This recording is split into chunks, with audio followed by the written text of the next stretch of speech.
2:30 बजे, जब पूरी दुनिया गहरी नींद में डूबी हुई थी, आर्कटिक सागर की बर्फीली सतह के कई 100 मीटर नीचे पानी के अंदर बनी जर्मनी की एक गोपनीय लैब चुपचाप सांस ले रही थी। बाहर सिर्फ अंधेरा था, बर्फ थी और मौत जैसी ठंड। लेकिन इस लैब के अंदर कुछ ऐसा जागने वाला था जो इंसानी इतिहास की सबसे बड़ी गलती साबित होने वाला था। इस लैब का नाम था प्रोजेक्ट डीप जेनेसिस। यहां साइंटिस्ट्स उन प्राचीन जीवों के अवशेषों पर रिसर्च कर रहे थे जो लाखों साल पहले धरती से मिट चुके थे। उनका मानना था कि अगर उन जीवों का डीएनए समझ लिया जाए तो इंसान अमरता के करीब पहुंच सकता है। मुख्य साइंटिस्ट था डॉक्टर हेनरिक फोगेल। उसकी आंखों में जुनून था, डर नहीं। उसके साथ थे doctor Elsa Kruger, genetic expert doctor Mark Stein, bio engineer और doctor Leon Hartmann, medical scientist. उनके सामने एक स्टील के टेबल पर एक मृत इंसान का शरीर रखा था। शरीर कई घंटे पहले मर चुका था, दिल की धड़कन शून्य थी, दिमाग निष्क्रिय था। डॉक्टर हेनरिक ने गहरी सांस ली। अगर यह सफल हुआ, उसने कहा, तो इंसान प्रकृति पर जीत हासिल कर लेगा। उस शीशी में भरा था टाइटैनोबोआ सांप का डीएनए, एक ऐसा सांप जो कभी धरती पर राज करता था, जिसकी लंबाई बसों से भी ज्यादा और ताकत किसी भी जीव से कहीं अधिक थी। डीएनए इंजेक्शन लगाया गया, एक के बाद एक इंजेक्शन। शरीर शांत पड़ा रहा। पहला घंटा बीता, कुछ नहीं। दूसरा घंटा बीता, कुछ नहीं। तीसरा घंटा, सब कुछ बदल गया। मॉनिटर पर अचानक हलचल शुरू हुई। डॉक्टर एल्सा ने स्क्रीन की ओर देखा। यह संभव नहीं है। कोशिकाएं रिपेयर हो रही हैं। अचानक मृत शरीर की उंगलियां हिली। डॉक्टर मार्कस पीछे हट गया। यह रिफ्लेक्स हो सकता है। लेकिन तभी शरीर की छाती ऊपर उठी, एक तेज खुरदरी सांस, और फिर आंखें खुल गईं। वह पल ऐसा था जैसे पूरी लैब की हवा जम गई हो। आंखें इंसान की थी, लेकिन उनमें कोई इंसानी भावना नहीं थी, सिर्फ भूख, शिकार की भूख। वह बैठ गया, हड्डियां चरमराईं, मांसपेशियां असामान्य तरीके से फैलने लगीं। डॉक्टर हेनरिक खुशी से कांप उठा। हम सफल हो गए। उसकी बात पूरी भी नहीं हुई थी कि वह जीव अचानक खड़ा हो गया। एक झटके में उसकी गर्दन अस्वाभाविक तरीके से घूमी। उसकी जीभ सांप की तरह बाहर निकली। सबसे पहले मारा गया डॉक्टर लियोन हार्टमैन। वह कुछ समझ पाता, उससे पहले ही उस जीव ने उसकी गर्दन को दोनों हाथों से पकड़ा और एक झटके में घुमा दिया। एक सूखी सी आवाज और शरीर जमीन पर गिर पड़ा। डॉक्टर एल्सा चीख पड़ी। वह भागी, लेकिन दरवाजे तक पहुंचने से पहले ही उस दरिंदे ने उसे पकड़ लिया। उसके दांत उसकी गर्दन में धंस गए। खून दीवारों पर फैल गया। डॉक्टर मार्क्स ने इमरजेंसी अलार्म दबाया, लेकिन अगला पल उसका आखिरी पल था। दरिंदे ने उसे जमीन पर गिराया और उसकी छाती पर पैर रखकर इतनी जोर से दबाया कि पसलियां बाहर निकल आईं। अब लैब में सिर्फ एक ही इंसान बचा था, डॉक्टर हेनरिक फोगेल। वह पीछे हटता गया। तुम मेरा सपना हो। दरिंदे ने उसकी आंखों में देखा, फिर उसकी खोपड़ी को पकड़कर जमीन पर दे मारा। सब कुछ खत्म हो चुका था। कुछ ही घंटों में जर्मनी की वह अंडर वाटर लैब एक कब्रगाह बन चुकी थी। लेकिन कहानी यहां खत्म नहीं हुई। वह दरिंदा अब सीख चुका था चलना, छिपना और इंसानों जैसा दिखना। और आर्कटिक सागर के उसी इलाके में एक और लैब मौजूद थी, यूके की लैब, जहां उसे अगला शिकार मिलने वाला था और जहां से इस कहानी का असली संघर्ष शुरू होने वाला था। 4:30 बजे यूके की लैब की रोशनी ठंडी और तेज थी। डॉक्टर लारा कंप्यूटर स्क्रीन के सामने बैठी थी, जीन डेटा का विश्लेषण कर रही थी। ब्रायन पास में खड़ा था, हाथ में लैब नोटबुक लिए। लारा, डेटा के अनुसार सब सामान्य लग रहा है। जर्मनी की लैब से कुछ विचित्र सैंपल आए थे, लेकिन लगता है सब सुरक्षित है, ब्रायन ने कहा थोड़ी निश्चिंत आवाज में। लारा सिर हिलाकर सहमति में बोली, हाँ, लेकिन मुझे कुछ अजीब सा लग रहा है। ऐसा लगता है जैसे कोई निगरानी कर रहा हो। तभी सुरक्षा सेंसर ने हल्की सी हलचल दिखाई। ब्रायन ने स्क्रीन की तरफ देखा। कुछ मूवमेंट डिटेक्ट हुआ है। शायद पानी के नीचे कोई बड़ा जीव पास से गुजरा हो। लेकिन इससे पहले कि वे और कुछ समझ पाते, दरवाजे की तरफ हल्की खटखटाहट हुई। कदम धीमे थे और इंसानी। लारा ने अंदर झांका। एक इंसान जैसी आकृति खड़ी थी, सिर झुका हुआ, हाथ पीछे थे, लेकिन कुछ सही नहीं लग रहा था। ब्रायन ने फुसफुसाया, लारा, मुझे यह अजीब लग रहा है, देखो उसकी चाल। दरिंदा, टाइटैनोबोआ का डीएनए लिए मृत इंसान, अब इंसान जैसी शक्ल में खड़ा था, लेकिन उसकी आंखों में शिकारी की प्यास और भयानक भूख झलक रही थी। लारा ने तेजी से लैब के लॉक सिस्टम को एक्टिव किया। ब्रायन, दरवाजे बंद करो, यह कोई सामान्य इंसान नहीं है। दरवाजा बंद होने से पहले ही वह दरिंदा अचानक 2 कदम अंदर आया। उसकी चाल इतनी शांत थी कि कोई भी इंसानी भावना पहचान नहीं कर सकता था। लेकिन अचानक उसने दीवार से एक भारी उपकरण उठाया और ब्रायन की तरफ फेंक दिया। ब्रायन तुरंत कूदकर बच गया। यह इंसान नहीं है, उसने चीखते हुए कहा। लारा ने आपातकालीन अलार्म बटन दबाया। सायरन ने पूरे लैब में गूंजना शुरू किया। दरिंदा रुकने का नाम नहीं ले रहा था। वह पहले एक झटके में लैब के कंप्यूटर टेबल को पलट दिया। तारें उड़ गई, उसके दांत चमक रहे थे और हर कदम पर फर्श कंपा रहा था। लारा ने लैब के शेल्फ से एक भारी रॉड उठाई। ब्रायन ने पीछे से हाथ जोड़कर कहा, हम इसे अकेले नहीं रोक सकते, हमें योजना बनानी होगी। दरिंदा अब कंप्यूटर स्क्रीन के पास खड़ा था। उसने अचानक उठाकर स्क्रीन को फोड़ दिया। सभी चेतावनी संकेत रुक गए।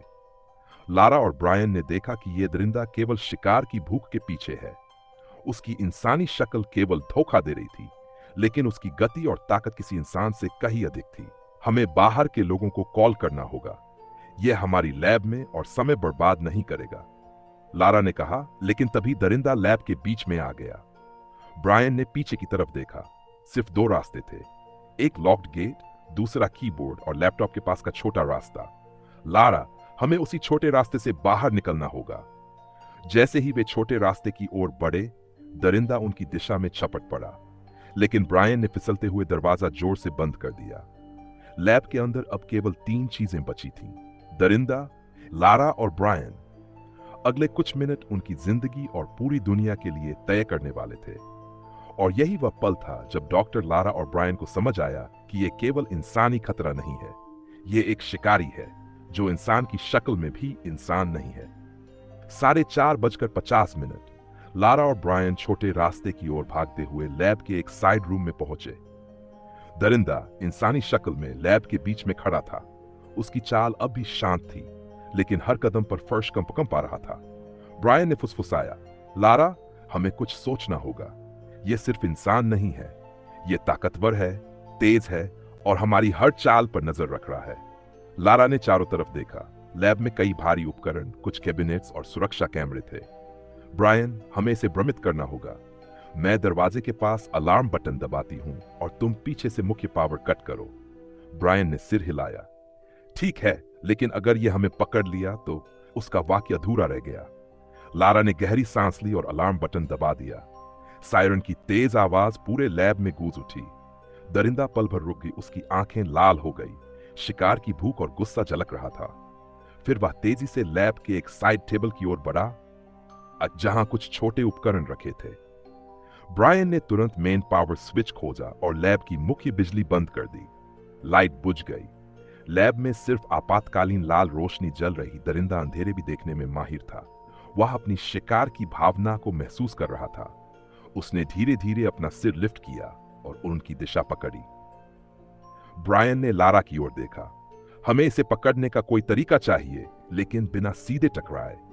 इसका शिकार प्रवृत्ति खतरनाक है। लारा ने लैब के कैबिनेट से भारी धातु की रॉड उठाई। हमें इसे समय देना होगा ब्रायन। पहले इसे भ्रमित करो, फिर हमला। दरिंदा अब लैब के बीच में घूम रहा था। वह इंसान जैसी शक्ल में था, लेकिन उसके कदम भारी और ताकतवर थे। लारा ने देखा कि दरवाजे के पास कुछ लैपटॉप के तार खुले हुए हैं। अगर वह उनमें झपटे तो तार उसे जला सकते हैं और थोड़ी देर के लिए बेहोश कर सकते हैं। ब्रायन ने तुरंत योजना बनाई। लारा, मैं इसे पीछे से खींचूंगा और तुम सामने से तैयार रहो। 3, 2, 1। जैसे ही ब्रायन ने उसे पीछे से झकझोरा, लारा ने तेजी से तारों की ओर झपट किया। एक बिजली की चिंगारी और दरिंदा दर्द से कराह उठा, लेकिन यह सिर्फ थोड़ा समय मिला। दरिंदा तेजी से उठा और उसकी आंखों में लाल रोशनी और अधिक तेज हो गई। उसकी भूख और गुस्सा अब नियंत्रित नहीं थे। ब्रायन और लारा को समझ आया कि इस दरिंदे को रोकना इतना आसान नहीं है। यह अब सिर्फ एक शिकार नहीं, यह एक शिकारी है जो इंसानी शक्ल में भी इंसान नहीं है। हमें इससे बाहर निकलने और यूके के सुरक्षा अधिकारियों को बुलाने की जरूरत है। यह हमारी लैब और पूरी दुनिया के लिए खतरा है, लारा ने फुसफुसाते हुए कहा। दरिंदा अब उनके करीब बढ़ रहा था। हर कदम के साथ उसकी ताकत और तेजी बढ़ रही थी। ब्रायन ने देखा कि सिर्फ 2 रास्ते थे, एक छोटे हॉल की ओर और एक लैब के सुरक्षित सेल की तरफ। लारा ने निर्णय लिया, हमें सुरक्षित सेल तक पहुंचना होगा, तभी हम इसे बाहर निकाल सकते हैं, नहीं तो यह लैब खत्म कर देगा। और इसी समय दरिंदा अचानक जोर से दहाड़ा। उसकी आवाज से लैब की दीवारें गूंज उठीं। ब्रायन और लारा ने महसूस किया, अब लड़ाई सिर्फ शारीरिक नहीं है, यह उनके दिमाग और बुद्धि की भी परीक्षा है। 5:30 बजे यूके की लैब में हर चीज सन्नाटे में डूबी थी। लाल आपातकालीन लाइट की हल्की चमक में दरिंदा धीरे धीरे घूम रहा था। साइंटिस्ट लारा और साइंटिस्ट ब्रायन सुरक्षित सेल के पीछे छिपे थे। उनकी सांसें तेज थीं, दिल की धड़कनें अनियंत्रित। ब्रायन, हमें इसे सिर्फ रोकना ही नहीं, फंसाना होगा। अगर ये बाहर निकल गया, पूरा शहर खतरे में होगा। लारा ने फुसफुसाया। ब्रायन ने लैब की चारों तरफ देखा। हमें लैब के सारे भारी उपकरण और तारों का फायदा उठाना होगा, इसे एक जाल में फंसाना होगा। लारा ने योजनाबद्ध तरीके से कहा, हम इसे छोटे हॉल की तरफ खींचेंगे। मैं इसे पीछे से अलार्म की आवाज और हल्की रोशनी से आकर्षित करूंगी और तुम मुख्य पावर और तारों से जाल तैयार कर दो। दरिंदा अभी भी लैब के बीच में घूम रहा था। उसकी आंखों की लाल रोशनी डरावनी थी। वह इंसान जैसी शक्ल में था, लेकिन उसकी चाल और ताकत किसी भी इंसान से कहीं अधिक थी। लारा ने अलार्म बटन दबाया। तेज आवाज पूरे हॉल में गूंज उठी। दरिंदा पल भर रुका। उसकी आंखें छपकने लगी। भूख अब उस पर पूरी तरह हावी थी। ब्रायन ने तुरंत बिजली के तारों और भारी उपकरणों को हॉल के दोनों तरफ व्यवस्थित किया। 3, 2, 1, उसने फुसफुसाया। लारा ने दरिंदा को झपटने के लिए उकसाया। दरिंदा तेजी से हॉल की ओर बढ़ा। जैसे ही वह तारों के पास पहुंचा, ब्रायन ने स्विच दबा दिया। एक तेज बिजली की चिंगारी और छोटा धमाका हुआ। दरिंदा फिसला, लेकिन गिरा नहीं। उसकी आंखों की लाल रोशनी और भड़क उठी। लारा ने भारी धातु की रॉड उठाई और पीछे से वार किया। दरिंदा कुछ पल के लिए असंतुलित हुआ। उसी पल ब्रायन ने मुख्य पावर काट दी। पूरी लैब अंधेरे में डूब गई। सिर्फ लाल आपातकालीन लाइट जल रही थी। दरिंदा अंधेरे में भी खतरनाक था। वह भी पूरी तरह नियंत्रित नहीं हुआ था। लारा और ब्रायन समझ चुके थे, ये योजना सिर्फ समय खरीद रही है। हमें इसे पूरी तरह फंसाना होगा। लारा ने गंभीर स्वर में कहा, नहीं तो ये लैब तोड़े बिना नहीं रुकेगा। ब्रायन ने सिर हिलाया। अगर हम इसे हॉल के सबसे संकरे हिस्से में ले जाएं और भारी दरवाजे व इलेक्ट्रिक जाल का इस्तेमाल करें तो शायद इसे रोक सकें। दोनों तुरंत काम में लग गए। भारी दरवाजा तैयार किया गया। तारों और उपकरणों से एक घातक जाल बुना गया। उन्होंने एक दूसरे की आंखों में देखा। यह लड़ाई सिर्फ उनकी नहीं थी, यह पूरी दुनिया की थी। दरिंदा धीरे धीरे उनकी ओर बढ़ा। लाल रोशनी और तेज हो गई। दरिंदा चपटने ही वाला था कि ब्रायन ने जाल का आखिरी स्विच दबा दिया। तारों और बल का नेटवर्क दरिंदा के चारों ओर बंद हो गया। दरिंदा फांस गया, लेकिन शांत नहीं हुआ। उसकी आंखों की लाल रोशनी और तेज थी। भूख और गुस्सा अब बेकाबू थे। लारा ने धीमी आवाज में कहा, ब्रायन, यह सिर्फ शुरुआत है। हमें इसे सुरक्षित तरीके से बाहर निकालना होगा और फिर पूरी दुनिया को इसके लिए तैयार करना होगा। दरिंदा जाल में कैद था, लेकिन उसकी ताकत और चाल साफ बता रही थी, यह अब सिर्फ इंसानी शक्ल वाला प्राणी नहीं था। 6:30 बजे लैब के हॉल में जाल में फंसा दरिंदा जोर जोर से कराह रहा था। उसकी आंखों की लाल रोशनी अभी भी तेज थी, लेकिन जाल ने उसकी गति पर कुछ हद तक नियंत्रण कर दिया था। साइंटिस्ट लारा ने गहरी सांस ली। ब्रायन, अब हमें इसे बाहर निकालना होगा। यह लैब और पूरी दुनिया के लिए खतरा है। ब्रायन ने सिर हिलाया। हां, हम इसे सुरक्षित तरीके से बाहर ले जाएंगे और फिर सुरक्षा अधिकारी इसे उठाएंगे। अगर यह बाहर निकल गया तो कोई भी सुरक्षित नहीं रहेगा। दोनों ने भारी सुरक्षा दस्ताने पहने और जाल के पास धीरे धीरे बढ़े। दरिंदा अभी भी फुर्तीले पैरों से जाल के अंदर कूद रहा था।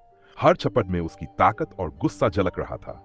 लारा ने हिम्मत जुटाई और जाल के चारों तरफ और तार जोड़ दिए। ब्रायन ने लैब के मुख्य गेट को खोलकर तैयार किया। 3, 2, 1, उन्होंने एक साथ कहा। जैसे ही दरिंदा झपटने लगा, दोनों ने उसे धीरे धीरे मुख्य गेट की ओर खींचा।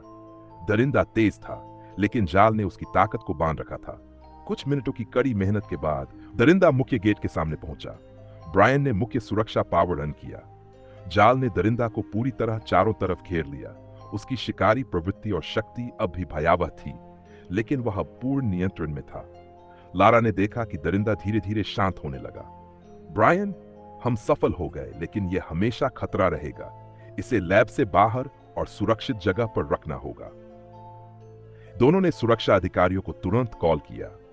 कुछ ही मिनटों में लैब के बाहर भारी सुरक्षा बल और साइंटिस्ट्स की टीम आ पहुंची। दरिंदा को जाल में सुरक्षित रूप से बाहर ले जाया गया। लैब के अंदर और बाहर सभी सतर्क थे। लारा ने ब्रायन की ओर देखा। हमने इस बार तो बच गए, लेकिन ये सिर्फ शुरुआत है।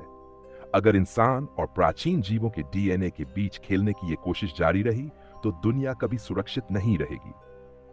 ब्रायन ने सिर हिलाया। हाँ, लेकिन कम से कम आज हमने खुद को और इस लैब को बचाया, और यही सबसे महत्वपूर्ण है। दरिंदा अब सुरक्षित लेकिन डरावना और याद रहने वाला रहस्य बन गया था। लारा और ब्रायन ने लैब की तरफ देखा। अब शांत थी, लेकिन उनके दिलों में अभी भी डर और सतर्कता बनी हुई थी। लारा ने कैमरे की ओर देखा और फुसफुसाई, दुनिया, कभी भी सतर्क रहो। हर प्रयोग में खतरा छुपा है, और अगर आप भी विज्ञान के साथ खेलते हो तो समझो कि प्रकृति अपनी कीमत मांग सकती है। ब्रायन ने गंभीरता से कहा, सुरक्षा, समझदारी और संयम, यही हमें बचा सकता है। और जैसे ही सूरज की पहली हल्की किरणें लैब की खिड़कियों से टकराई, लारा और ब्रायन ने महसूस किया, आज वे बचे, लेकिन खतरा हमेशा उनके पीछे रहेगा।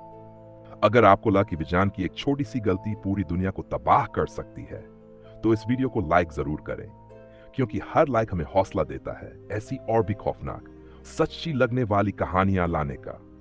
और अगर आप जानना चाहते हैं कि क्या यह दरिंदा सच में काबू में आ गया था, या कहीं बर्फ के नीचे कोई और प्रयोग अब भी जिंदा है, तो अभी चैनल को सब्सक्राइब करें और नोटिफिकेशन बेल दबाना मत भूलिए, क्योंकि अगली कहानी इससे भी ज्यादा अंधेरी, ज्यादा खतरनाक और ज्यादा सच के करीब होने वाली है। याद रखिए, हर प्रयोग सफल नहीं होता और हर गलती माफ नहीं की जाती। मिलते हैं अगली कहानी में। अगर तब तक सब सुरक्षित रहा